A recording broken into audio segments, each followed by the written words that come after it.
Death penalty cases take a very long time. They cost a ton of money, but like we exposed in our special investigation, they rarely end in death. That's why right now, for the first time, the court is making a major change, ordering prosecutors and defense attorneys to get together and make sure their death cases should continue to be death cases. Now, this comes after our Seeking Death investigation with ProPublica. And in our investigation, we uncovered a lot. So let's start with what's happening now.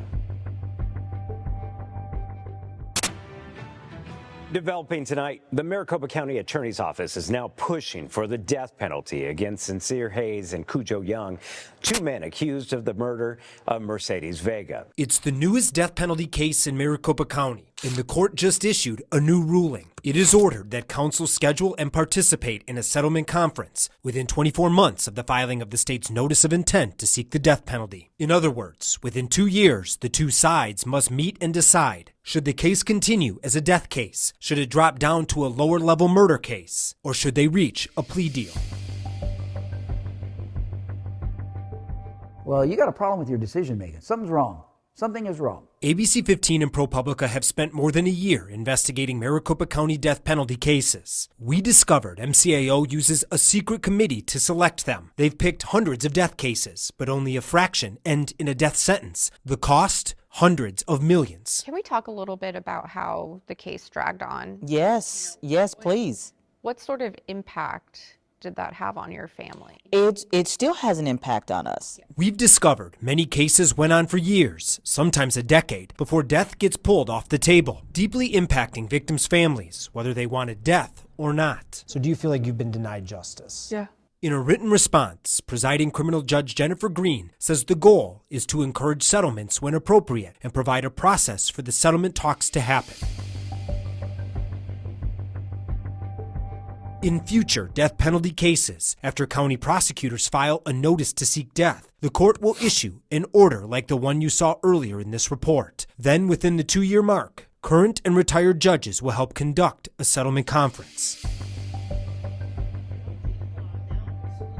Maricopa County Attorney Rachel Mitchell previously bristled when asked about the results of our investigation. First of all, there has never been a county attorney that's more transparent about the death penalty. But when asked about these new settlement conference orders, Mitchell was receptive. What do you think about that new practice or policy?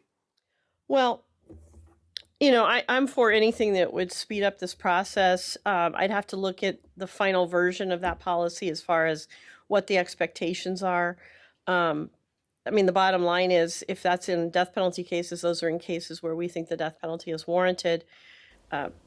It's not typically a situation where the death penalty is dropped because on a whim of a plea agreement, it's dropped because maybe evidence changes or, for example, witnesses die or something like that. And so whether it will help or not, I don't know. But if it does, that's great. The court says it's also asking judges to consider settlement conferences in the dozens of death cases that are already ongoing, but not in trial yet.